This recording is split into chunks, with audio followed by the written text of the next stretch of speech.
Hello, it's John Heaton, and today I'm going to revisit what I think is a great live album. It's by Bob Dylan from 1976, and it's called Hard Rain. This is the album.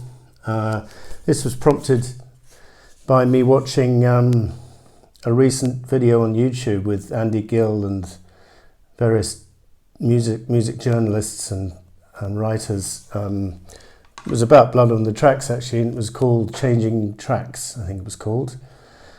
And then I watched another YouTube video with similar people covering his whole career up until 1979 anyway. So both interesting. I'll try and leave a link in the comments for the first one anyway. Clinton Heylin was also interviewed in that video, and he made a rather controversial remark at the end. He said basically it's absurd to compare anyone to Dylan. It's Dylan and then the rest of the people below. And he said a woman in Australia was flabbergasted when she wouldn't put Paul McCartney in the same bracket as Bob Dylan. But what he didn't mention was the impact of a group. And I think once you start comparing a group like the Beatles or the Rolling Stones to Bob Dylan, then you're on a more even keel. But I will concede to Clinton, actually, that if we're talking about the solo catalogue of any of the four Beatles or Paul Simon or Neil Young, I think they all pale in comparison to Bob Dylan's catalogue. I will say that. Anyway, that's probably the subject for another video, but that's what prompted me to do this video, because in that documentary they played quite a lot of the live concert, which was broadcast on the 23rd of May 1976 in the US. It was on NBC. It was widely publicised, and apparently it got bad reviews, not very good ratings, and the album got poorly received as well. I was reading some reviews saying Rolling Thunder has lost its charm, and just quite flabbergasted by the negativity of some of the reviews, because I think in parts it's Dylan's absolute peak live performance. But it is interesting that how much live material Bob put out between the period of 74 and 81, covering that period. I mean, at the time you had 74's double album Before the Flood with the band, which is his comeback tour, which is a double album plus some songs by the band as well.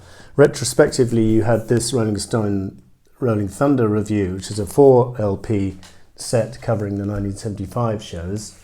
At the time, in 78, you had Budokan, which is about to see the light of day in the latest archive series in a couple of weeks, so look forward to that. But that was never a big favourite of mine, that particular live album.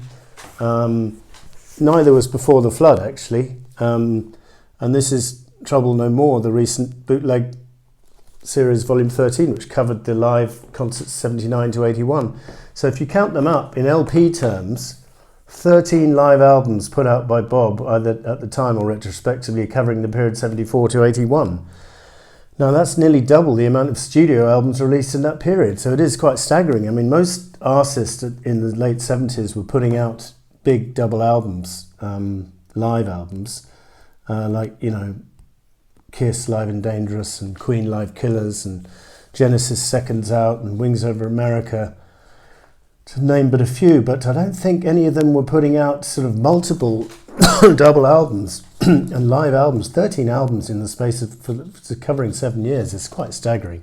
Anyway, this album is interesting because on the back cover you've got, I'm pretty sure, is a picture from the Fort Collins, Colorado concert, which was broadcast on American TV. I mean, anyone who watched that broadcast, or anyone who was, better still, was at the show, please let me know what you thought, because I was looking up the track listing and this album lasts 51 minutes and it includes, I think it's 10 tracks, 1, 2, 3, 4, 5, 6, 7, 8, 9 tracks, 51 minutes.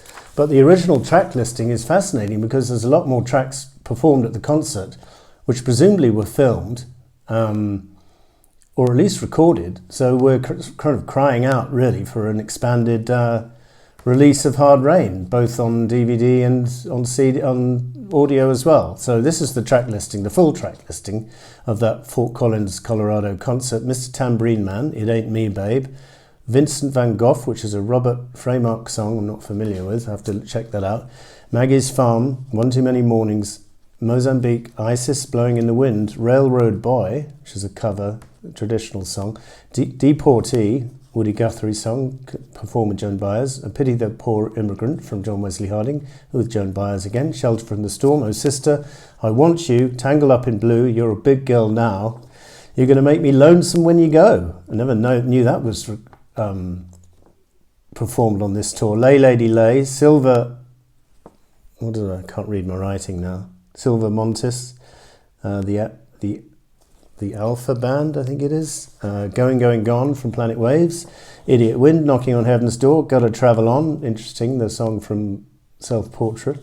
And then The Heart Rain's Gonna Fall to what a good value concert. And, you know, and then he only had room, presumably he didn't want to put out another double. So he pared it down to just the 9 tracks. And I was reading that 4 of the tracks on the album were recorded a week earlier in Fort Worth, Texas. The versions of Oh Sister, Lay Lady Lay, Stuck Inside a Mobile, and I Threw It All Away.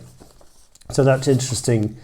But most of the album, I think, comes from this Colorado concert. And it didn't do very well. It got to number 17 in the US, number 3 in the UK. At the time, Dylan was big in the UK. Desire had hit number 1 effortlessly, I seem to remember. And I think he was just selling even more records in the UK than he was in the US at this period of time. It even managed to make the front cover of TV Guide, which is, I guess, the US equivalent of Radio Times. But as I say, the broadcast didn't attract many viewers. But I guess if it was nationwide, I mean, a lot of people might have tuned in, including Ringo and John, who lived in the States at the time. So it'd be nice to know what they made of it. So to the tracks now, I think this album is a little bit mixed. Some of the tracks work brilliantly. The video, by the way, this is the video, and it contains 10 tracks, and some tracks which are not on the album, such as I Pity the Poor Immigrant and Deportee.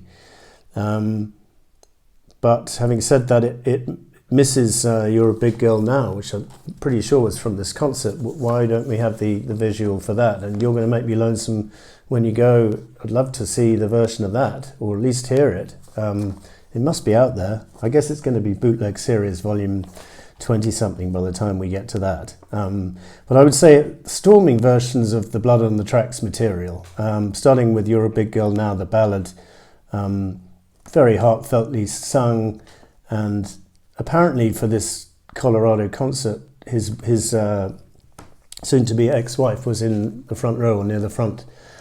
So which probably added a bit of emotion and passion to Bob's singing, and particularly when he's singing Idiot Wind, Clinton Haylen reckons he's giving 120% because Sarah is right there in the front row. And it's good to have the words of this album come with this live album, because they didn't come with Blood on the Tracks. They did come with Desire, but they didn't come with Blood on the Tracks. So just glorious. I mean, the version from Shelter from the Storm, I think, is probably Bob's best live track ever.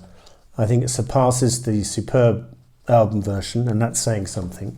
And just the way he sings it, and just the way the band rocks. I mean, he obviously just thought, okay, we've got a really nice ballad on the album. We're going to turn it into a stadium rocker here. And the way he just belts out the line, there was in another lifetime, one of toil and blood. When blackness was a virtue, and the road was full of mud, I came in from the wilderness, a creature void of form. Come in, she said, I'll give you shelter from the storm. And then how many verses are there? It's quite ridiculous. 1, 2, 3, 4, 5, 6, 7, 8, 10 verses of just sheer magic, ending with, I'm living in a foreign country, but I'm bound across the line. Beauty walks a razor's edge, someday I'll make it mine. If I could only turn back the clock to when God and her were born. Come in, she said, I'll give you shelter from the storm. And I think the version of Idiot Wind is perhaps not quite as good sort of audio-wise compared to the original on the album, but in terms of the passion with which it's sung, and just seeing it performed live with Bob wearing this amusing handkerchief thing on his head and the whole band are sort of following suit, which is quite amusing. I mean, you get most of the musicians from Desire on this album. So Howard Wyeth on it says piano, but he's actually the drummer mainly. Gary Burke on drums, Scarlett Rivera on strings, David Mansfield also on guitar for the main part and maybe played a bit of strings. He later would play the strings on Street Legal. Stephen Souls guitar, T-Bone Burnett guitar, Mick Ronson plays guitar on Maggie's Farm, I hear. Just the one track. Rob Stoner, background vocals. Does it say who plays bass? Yeah, Rob Stoner plays bass. So this must have been a fantastic concert to be at. I think Idiot Wind is an absolutely brilliant version. I think there's a pretty superb version of Oh Sister. I think the version of Mozambique is delightful. I'm not quite so impressed with the version of Maggie's Farm and Stuck Inside of Mobile, or Lady Lay, or I Threw It All Away, to be honest. Those four don't strike me as that brilliant. But One Too Many Mornings, wonderfully passionate version. And as I say, out of all the live albums from this period I mentioned, I think this one, when it's at its peak, when he's doing Shelter from the Storm and Idiot Wind and I Pity the Poor Immigrant, I think it's hard to top this. I think he was on top form vocally. He had a superb band, even though there were about 20 of them behind him. Superb band playing, and just a lot of fun to watch and to listen to. So thanks for watching. We'll see you next time.